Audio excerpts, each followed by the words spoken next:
Hello students. Last lecture में हमने 5.1 में थोड़े सम्स देखे थे। 5.1 में ऐसे 34 सम्स है, लेकिन हर एक टाइप के चार पांच सम्स हैं। तो अगर हम 5.1 में टोटल 8-10 सम करते हैं तो सारी टाइप कवर हो जाएगी। तो 5.1 में अगर हम देखते हैं तो 24 से लेकर 26 तक तीनों सम एक टाइप के हैं, 24, 25, 26। उसमें हम पहले 26 नंबर का सम करते हैं। तो 5.1 में 26 नंबर का जो सम है, नवनीत क्वेश्चन रीड करो तो। Find the value of k so that the function f is continuous at the integrate point in axis as 26 to 29. fx given है k cos x upon pi minus 2x. x is not pi by 2. बाद में fx given है x equal to pi by 2, तो 3 given है, और हमको बाजू में लिखा हुआ है eight x equal to pi by 2. अभी हमें यहाँ पर फंक्शन ऑलरेडी पाई बाय 2 पर कंटिन्यूस है ऐसा गिवन है। फंक्शन जो है वो पाई बाय 2 पे कंटिन्यूस है ऐसा क्वेश्चन में गिवन है। उसका मतलब ये हुआ limit x tends to pi by 2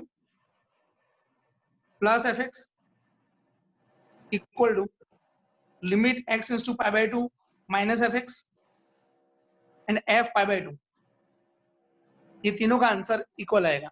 limit x tends to pi by 2 plus fx, limit x tends to pi by 2 minus fx and f pi by 2, ये तीनों का आंसर जो है वो तीनों का आंसर इक्वल आएगा।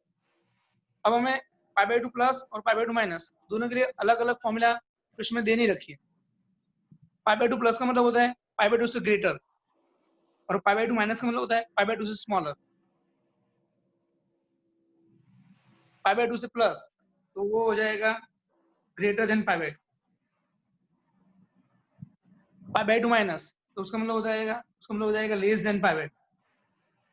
तो पाई बाय 2 प्लस और पाई बाय 2 माइनस दोनों में हमें ये पाई बाय 2 प्लस और पाई बाय 2 माइनस दोनों में हमें ये वाला फॉर्मूला हमें काम करेगा। तो pi by 2 plus pi by 2 minus अलग अलग करने के बदले हम directly x tends to pi by 2 करेंगे। x tends to pi by 2 fx equal to f pi by 2, x tends to pi by 2 fx equal to f pi by 2।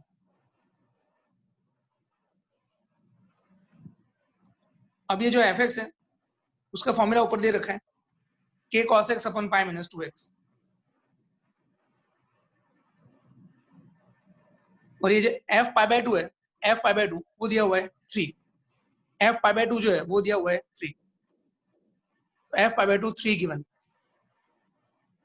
तो limit x tends to pi by 2 k cos x अपन pi minus 2x equal to 3।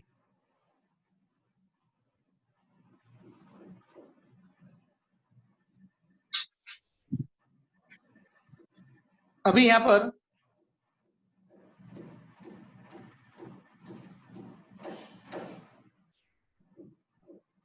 Limit x tends to pi by 2, ये जो cos x है उसको हम लिखेंगे sin pi by 2 minus x, और ये जो पाई माइनस 2x है उसमें से 2 कॉमन, तो पाई बाय 2 माइनस x।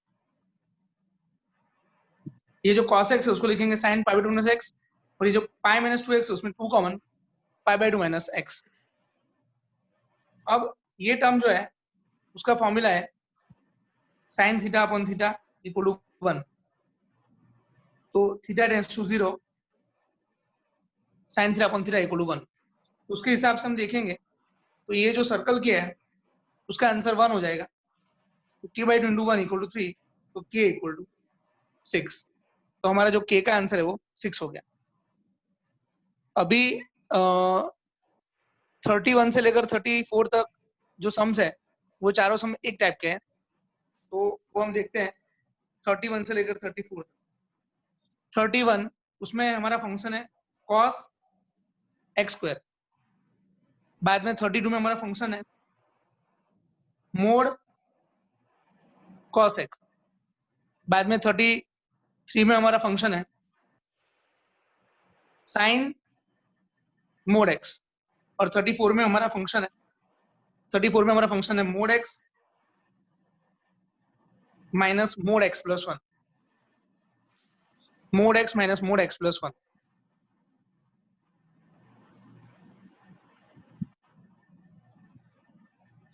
तो cos x square mod cos x sine mod x minus mod x plus 1। अभी 31 नंबर का सम पहले हम करते हैं। 31 नंबर का सम नवनीत 31 का क्वेश्चन रीड करो। So that the function defined by f(x) equal to cos x square is a continuous function. फिर से बोलो। So that the function defined by f(x) equal to cos x square is a continuous function.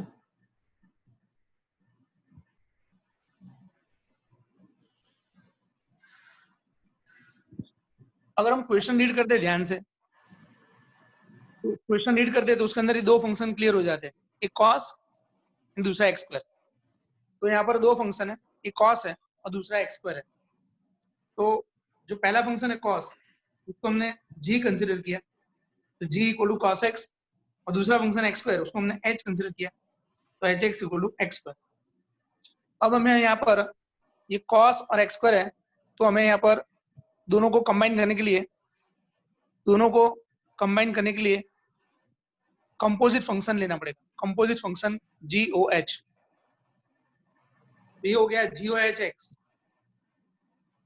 GHX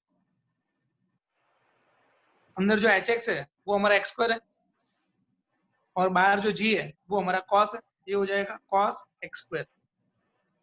तो GOHX equal to cos x square,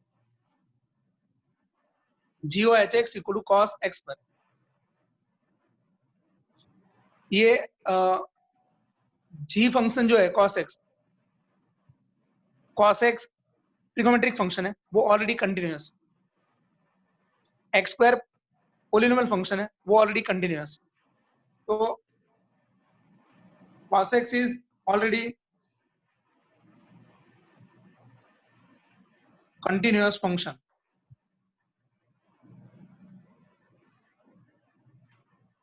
X square is already continuous function. So cos x is already continuous function, x square is already continuous function. Therefore,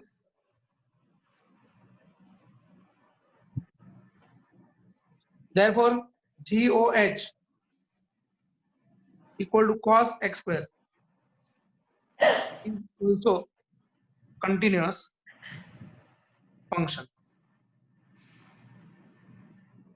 So GOHX equal to cos x square is also continuous function. तो ये हमने कर दिया 31 number का सम।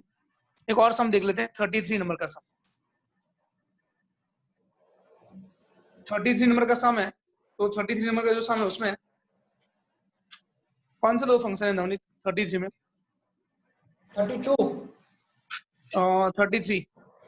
33 में mod x and sin x दो function बनेंगे। Question है sin mod x। Sine mod x, ये हमारा fx है। यहाँ पर हमको दो फंक्शन दिख रहे हैं, एक साइन दिख रहा है और एक दूसरा मोड एक्स दिख रहा है। तो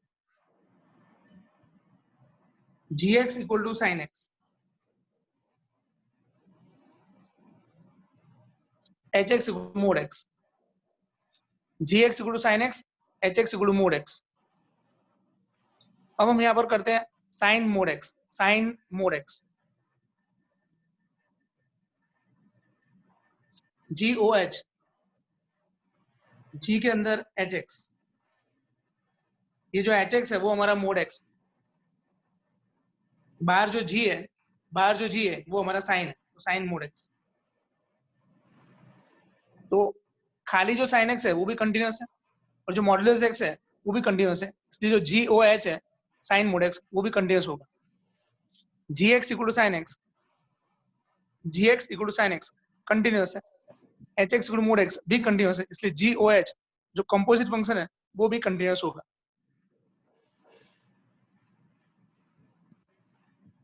gx equal to sin x is continuous, hx equal to mod x is also continuous. So go hx equal to sin mod x is also continuous function. ठीक है नवनीत, इसमें कुछ Yes. और समझाने की जरूरत है? नहीं सर, क्लियर है।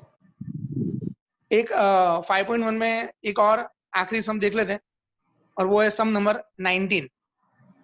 तो 19 सम नवनीत रीड करो तो। Show that the function defined by gx equal to x minus box x is continuous at all integral points where box x denotes the greatest integer less than or equal to x. तो यहाँ पर हमारा gx है x minus box x, और ये जो gx है x minus box x वो हमें continuous function, sorry discontinuous function ऐसा प्रूव करना है। डिसकंटिन्यूस फंक्शन है वो हमें ऐसा प्रूव करना है।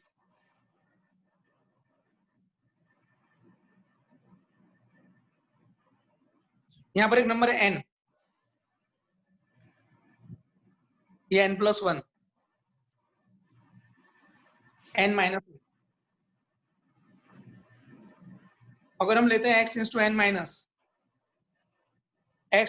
माइनस, तो ये जो n माइनस करेंगे, n माइनस वो नंबर इन दोनों के बीच में आएगा, तो वो n और n-1 उसके बीच में आएगा, और वो सिचुएशन में बॉक्स का आंसर आएगा n-1।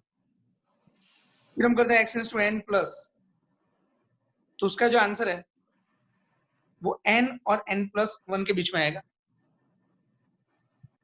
और जो बॉक्स है तो ये n और n+1 के बीच में बॉक्स का आंसर आएगा n और n+1 उसके बीच में बॉक्स का आंसर आएगा n। अभी हम यहाँ पर limit x tends to n minus limit x tends to n plus वो फाइंड करते हैं। बॉक्स में क्या होता है, बॉक्स में ऐसा होता है कि जो लेफ्ट साइड जो नंबर होता है वो आंसर आता है। बॉक्स में क्या होता है, जो लेफ्ट साइड नंबर है वो आंसर आता है। यहाँ पर लेफ्ट साइड में n है वो आंसर आएगा, यहाँ पर लेफ्ट साइड में n-1 है तो वो आंसर आएगा।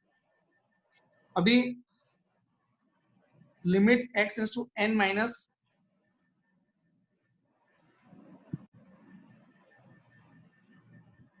Limit x tends to n minus x minus box x, limit x tends to n plus x minus box x। अब ये जो बॉक्स x है उसको हम डालेंगे n-1, बाद में x के बदले n डाल देंगे, n-1 उसका आंसर 1 हो जाएगा। यहाँ पर limit x tends to n plus box का आंसर आएगा n, x के बदले n डाल देंगे तो इसका आंसर आ जाएगा 0। तो ये 1 और ये 0 ये दोनों अलग अलग है, ये 1 और ये 0 दोनों अलग अलग है, तो ये हो जाएगा, ये दोनों का आंसर अलग अलग है। Limit x tends to n minus limit x tends to n plus दोनों का आंसर अलग अलग है, तो फंक्शन डिसकंटिन्यूअस है। एक्चुअली सम में ऐसा हुआ 19 सम में कि limit x tends to n minus gx and limit x tends to n plus gx, ये दोनों का आंसर अलग अलग है। n माइनस n प्लस ये दोनों का आंसर अलग अलग है, therefore limit x tends to n gx is not defined and gx equal to x minus box x is discontinuous function.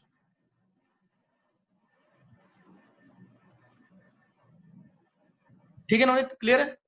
Yes. Limit x tends to n minus और n plus दोनों का answer अलग अलग है।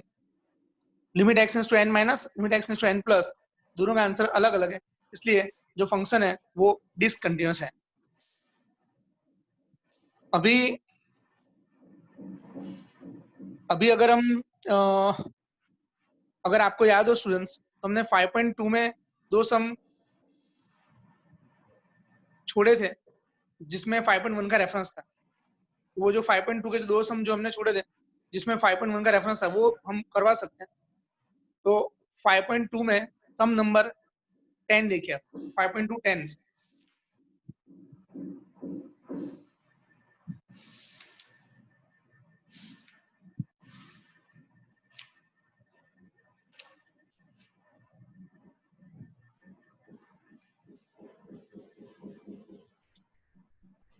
5.2 में 10 सम में ऐसा लिखा है,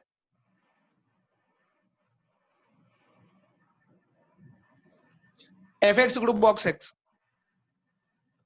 prove that the greatest integer function defined by box x is not differentiable. एक रूल आपको विदाउट प्रूफ याद रखना है। रूल मैं लिख रहा हूं। रूल ऐसा है, if function is not continuous, then function is not differentiable.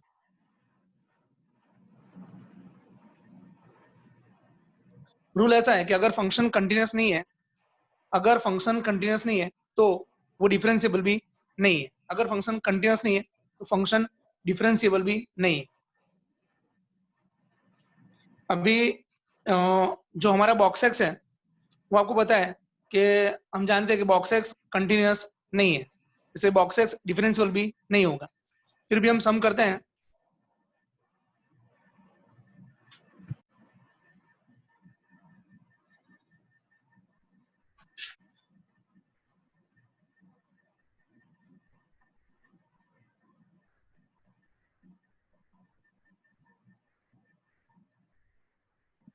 Limit x is to 1 minus box x, limit x is to 1 plus box x, limit x is to 1 minus box x, limit x is to 1 plus box x।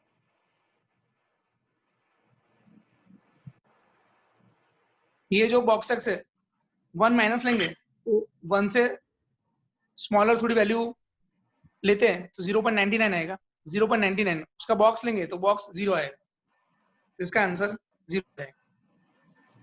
1 plus लेंगे तो value आएगा 1.1, 1.1 का box करेंगे तो 1 आएगा, इसका answer 1 आ जाएगा। तो limit x is to 1 minus box x, limit x is to 1 plus box x, ये दोनों इक्वल नहीं है, therefore limit x is to 1 box x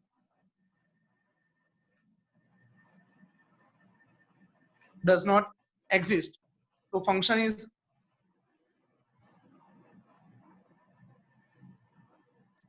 is not continuous, so it is not differentiable also। function is not continuous, so it is not differentiable also।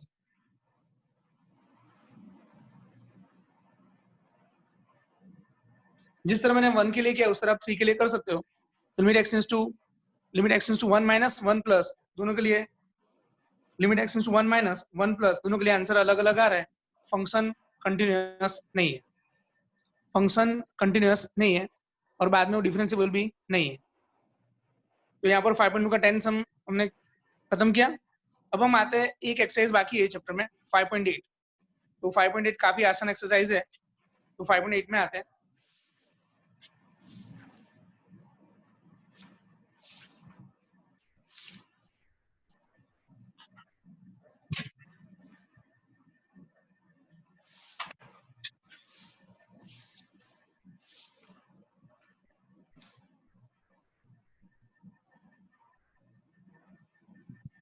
Five point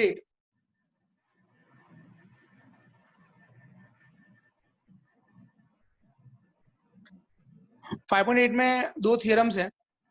एक का नाम है roles theorem और दूसरे का नाम है mean value theorem. Rolle's theorem and mean value theorem वो आपको अभी विदाउट प्रूफ याद रखने हैं, दोनों की फॉर्मूला आपको याद रखनी है, और आज हमको सम्स करने हैं।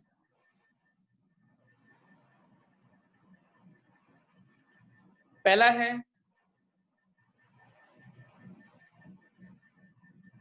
रोल्स थ्योरम और दूसरा है mean value theorem.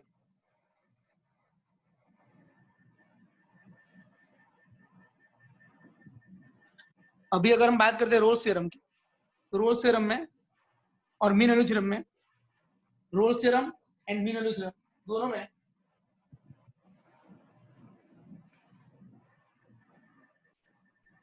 Rolle's theorem and mean value theorem दोनों में आपको डोमेन में इस तरह से close interval A be given होगा, इस तरह से close interval A be given होगा। बाद में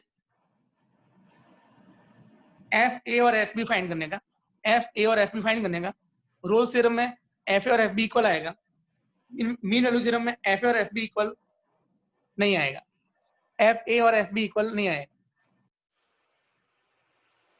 बाद में रोल्स थ्योरम में एफ डैश एक्स 0 आएगा और मीन वैल्यू थ्योरम में F dash x equal to F B minus F A upon B minus A आएगा। तो ये रोल्स थ्योरम और मीन वैल्यू थ्योरम की फॉर्मूला होगी।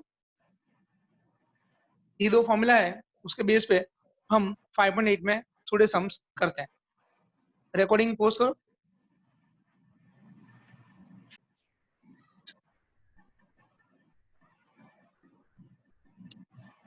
अभी अगर हम 5.8 में अगर हम फर्स्ट सम देखते हैं,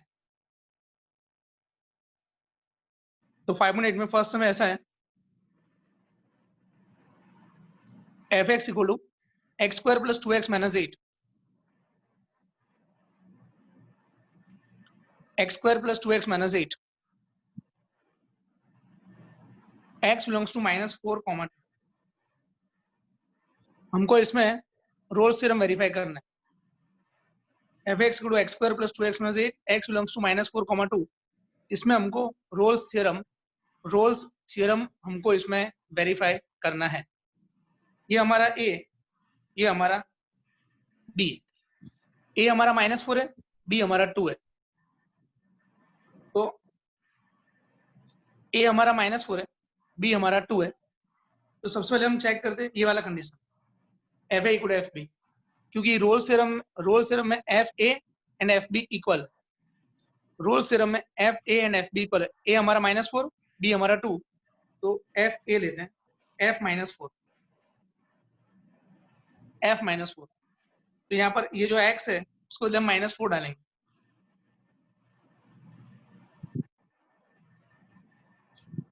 एक्स के बदले -4 डाल दिए, तो इसका आंसर आएगा 16 -8 -8, 16 -8 -8, तो इसका आंसर 0 आ गया। अभी हम डालते हैं एफ बी, एफ बी, तो बी के बदले हमारा 2 है, ये हो जाएगा 2 स्क्वायर प्लस 2 इंटू 2 -8, 4 + 4 8, 4 + 4 8 -8, तो ये हमारा 0 आ गया। तो यहाँ पर एफ ए और एफ बी दोनों इक्वल आने चाहिए, लकीली दोनों 0 है, इट्स अ कोइंसिडेंस। वो अगर 0 नहीं होती तो भी चलता, पर एफ ए और एफ बी इक्वल होना चाहिए। अगर दोनों का आंसर 13 13 होता तो भी हमको कोई प्रॉब्लम नहीं है। एफ ए और एफ बी का आंसर 13 13 होता तो भी हमको कोई प्रॉब्लम नहीं है, जो भी वो इक्वल होना चाहिए। तो यहाँ पर एफ ए और एफ बी इक्वल हो, तो पहला कंडीशन सेटिस्फाई हो गया, एफ ए इक्वल एफ। अभी हम बात करते हैं एफ डैश एक्स की। हमें एफ डैश एक्स को 0 से कंपेयर करना है, तो एफ डैश एक्स है उसको हमें 0 से कंपेयर करना है। F x equal to x square plus 2x minus 8, इसको हमें, तो ये हम एफ डैश एक्स करते हैं, ये हो जाएगा 2x plus 2, F dash x equal हो जाएगा 2x प्लस 2। ये जो एफ डैश एक्स आया उसको हमें 0 से कंपेयर करना है, तो ये एफ डैश एक्स को 0 से कंपेयर करना है, तो ये x इक्वल टू -1 हो जाएगा, x इक्वल टू -1 हो जाएगा। तो एफ डैश एक्स को हमें 0 से कंपेयर करना है, तो इसमें x इक्वल टू -1 हो जाएगा। तो जो भी x की वैल्यू आपको मिलती है, f डेज x को 0 से कंपेयर करने के बाद जो भी वैल्यू आपको मिलता है, आपको मिला x इक्वल -1, वो वैल्यू इन दोनों के बीच में आना चाहिए। x इक्वल -1 वो वैल्यू -4 और 2 उसके बीच में आना चाहिए, तो क्लियरली आ रहा है। x इक्वल -1 वैल्यू -4 और 2 के बीच में आना चाहिए, जो क्लियरली आ रहा है। अभी रोल्स थ्योरम में पहले आपको एफ ए इक्वल एफ बी करना होता है, जो हमने देखा है, एफ ए 0 एफ बी 0 दोनों इक्वल हो गए। बाद में डेरिवेटिव करने का, और डेरिवेटिव का जो आंसर है, बाद में डेरिवेटिव करने का, और डेरिवेटिव का जो आंसर है, उसका जो एक्स आपको मिल रहा है, वो एक्स ए और बी के बीच में आना चाहिए। नवनीत क्लियर है? Yes sir. अभी हम देखते हैं क्वेश्चन नंबर 2 में। क्वेश्चन नंबर 2 में रीड करो तो question, Navneet. Question number sir 2। हाँ, 2 नो फर्स्ट करो। Examine Rolle's theorem is applicable to any of the following functions. Can you say something about the converse of Rolle's theorem from the examples? First one is fx equal to box x for x belongs to 5 to 9 close bracket. पहला है question 2 में first, f x equal to box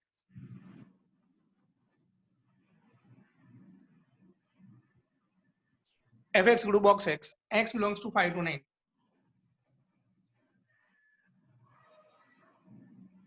f(x) equal to box x belongs to close interval 5 to 9.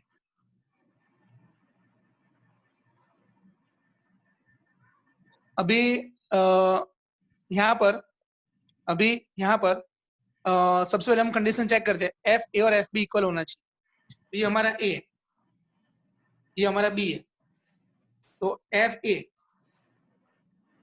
तो box 5, उसका answer 5 आएगा। F B box 9, उसका answer 9 आएगा। तो यहाँ पर एफ ए और एफ बी इक्वल नहीं है। यहाँ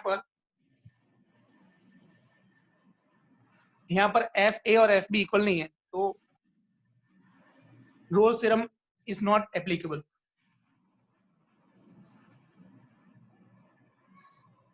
Rolle's theorem is not applicable. Rolle's theorem is not applicable. अभी क्वेश्चन नंबर 2 में थर्ड देखो। सो ये question Navneet, fx equal to x square minus 1. यहाँ पर x belongs to 1 to 2 है, x belongs to 1 to 2, तो इसका हम डेरिवेटिव करते हैं। सॉरी, डेरिवेटिव करने से पहले इसको, ये a हमारा, ये हमारा b है, a 1 है, b हमारा 2 है, तो f a और f b चेक करते हैं। a 1 लिया हमने, f 1, इसका आंसर 0 आएगा। f b तो f 2 भी आएगा 2 स्क्वायर माइनस 1, तो इसका आंसर 3 आएगा। तो F A equal to 0, f B equal to 3। अभी एफ ए का आंसर 0 है, एफ बी का आंसर 3 है, तो दोनों का आंसर इक्वल नहीं है, तो रोल्स थ्योरम अप्लाई नहीं होगा। तो F A is not equal to F B.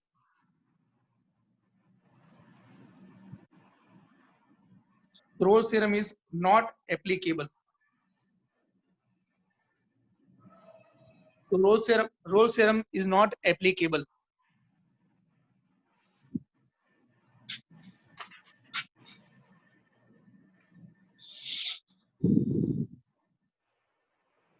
अभी रोल्स थ्योरम करने के बाद हम आगे देखते हैं मीन वैल्यू थ्योरम। तो मीन वैल्यू थ्योरम से हम 2 सम करते हैं। तो एक क्वेश्चन नंबर 4 है। Question 4, verify mean value theorem if fx is x square minus 4x minus 3.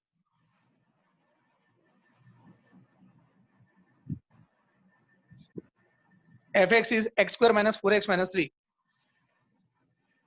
a equal to 1, b equal to 4 given. a equal to 1, b equal to 4 given. ये a b। अभी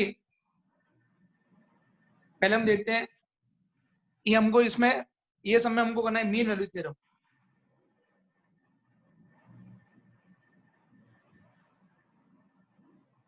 ये सब में हमको करना है mean value theorem. ये हमारा 1 है।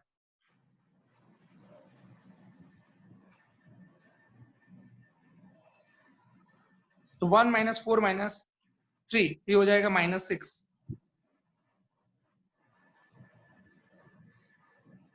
तो 4 स्क्वायर -4 × 4 - 3। x के बदले हमने 4 डाल दिया, तो 16 - 16 0 - 3, तो ये हो जाएगा -3। ए हमारा 1 है, बी हमारा 4 है। एफ ए का आंसर -6 आया, एफ बी का आंसर -3 आया। दोनों का आंसर इक्वल नहीं आया।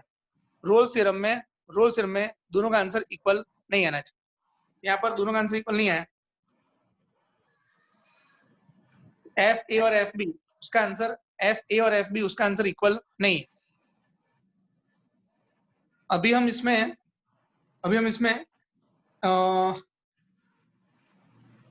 जो आगे फॉर्मूला हमारी ये रही formula, F dash x equal to F B minus F A upon B minus ए।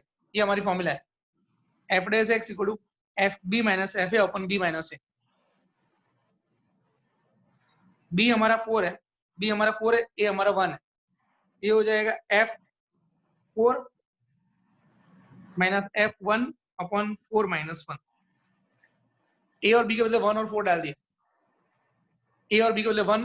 दिया,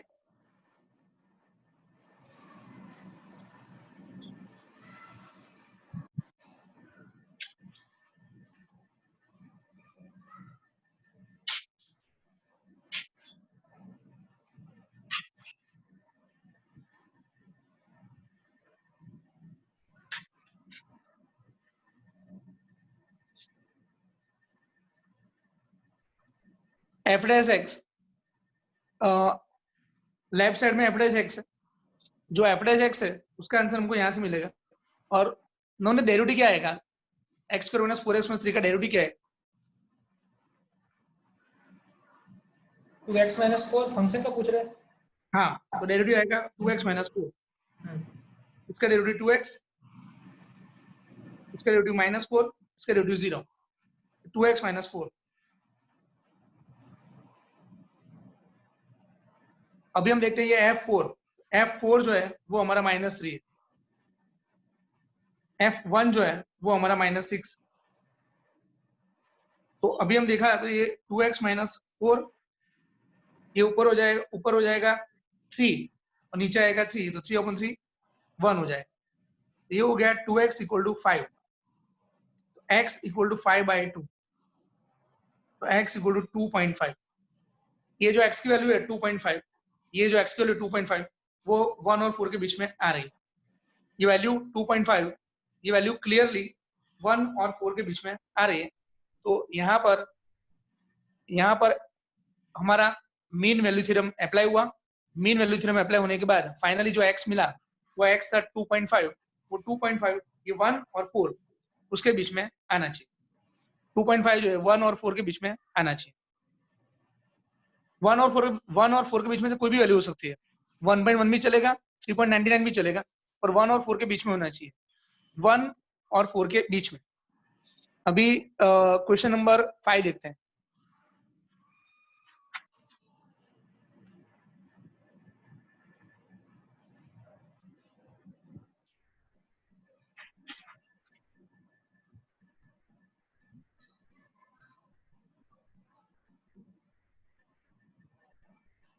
क्वेश्चन नंबर 5। क्वेश्चन नंबर 5 में नोनी क्वेश्चन 5 रीड करो तो। Verify mean value theorem if हाँ, fx = x³ - 5x² - 3x.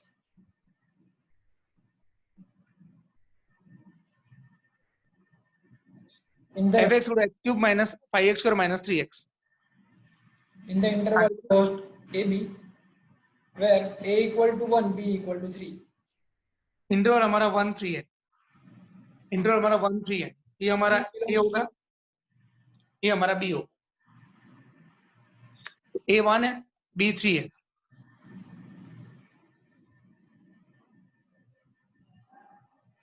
F1 ये x और x, उसको पहले हमने 1 डाल दिया, तो 1 cube minus 5 into 1 square minus 3 into 1, 1 minus 5 minus 8, 1 minus 5 minus 8, ये हो जाएगा -7।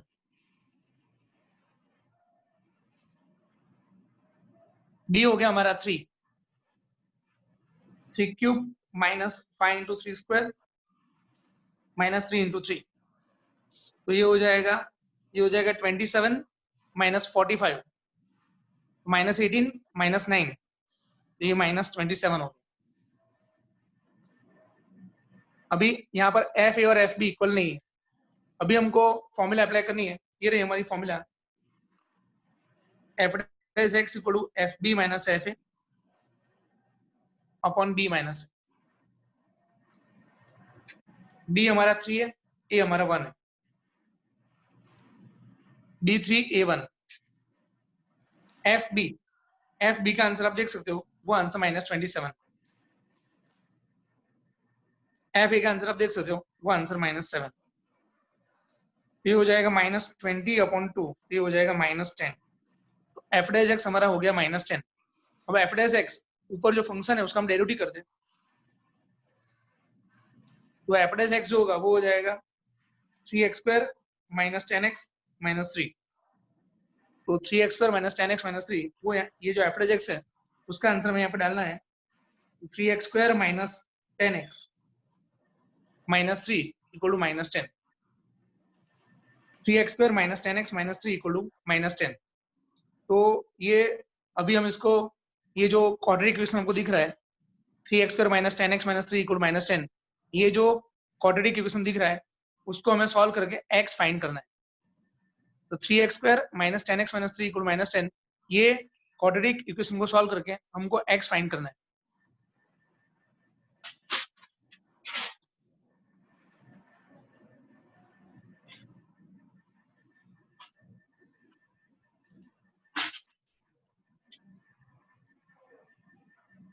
ये रहा हमारा क्वाड्रेटिक इक्वेशन।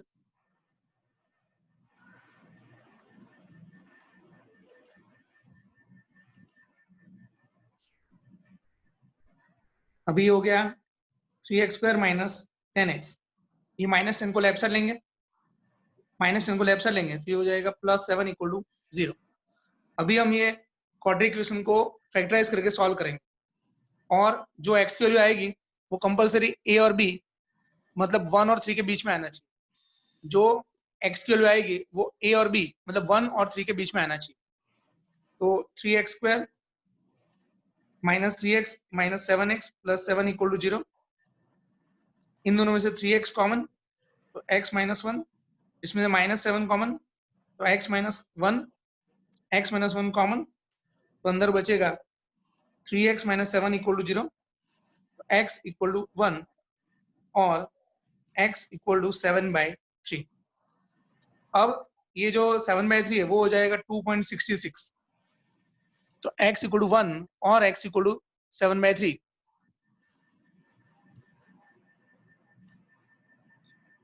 अब जो क्वेश्चन था वो ओरिजिनल क्वेश्चन, उसमें a और b 1 और 4 गिवन है।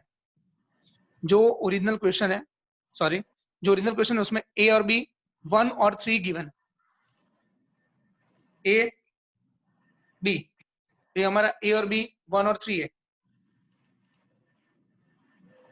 1 और 3 है, a हमारा 1 है, b हमारा 3 है, तो ये जो a और b की वैल्यू है 1 और 3 के बीच में आना चाहिए।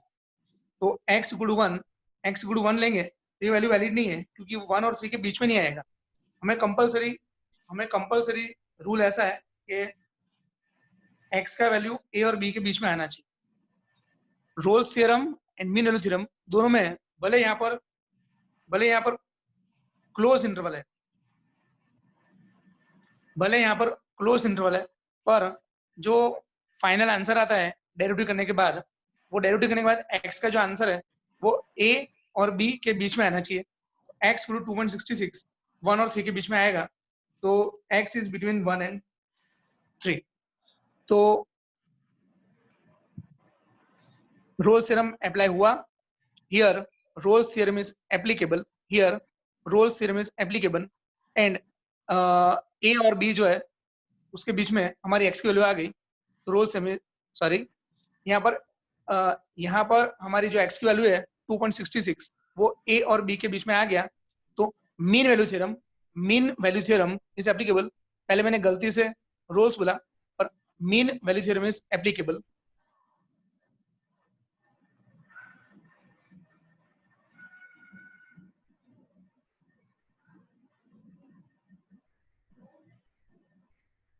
Mean value theorem is applicable, और हमारा जो x है वो A और B के बीच में आ गया। नवनीत, हमने लेक्चर स्टार्ट किया, टाइम कितना हुआ अप्रोक्सीमेटली? 42-43 मिनट्स होंगे। ओके, अभी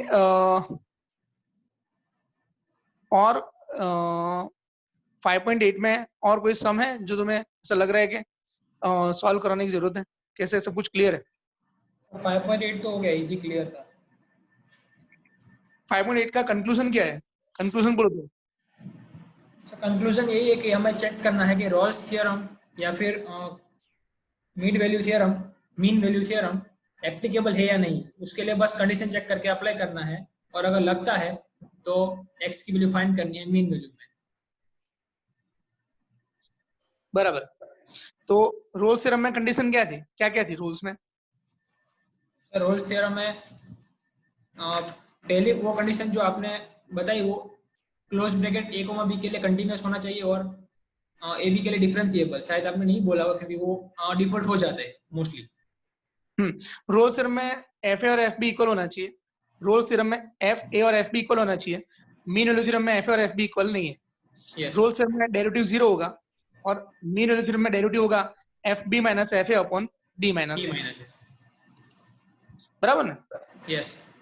ओके, अभी जो हमारी बात हुई ना उसके हिसाब से तुम ये जो चैप्टर है उसके जो अच्छे इलस्ट्रेशन है, और 5.1 में भी तुम्हें ऐसा लगे कि कुछ सम्स ऐसे हैं जो इनको बराबर फिर से करवाने की जरूरत है, तो वो उसका एक लेक्चर तुम्हें रिकॉर्ड करना है, जो डिफिकल्ट इलस्ट्रेशन एंड पूरे चैप्टर में तुम्हें कोई भी सम ऐसा लगाओ कि एक्सरसाइज में से जो हमसे छूट गया हो और करवाने की जरूरत लग रही हो, तो आपको करवाना है।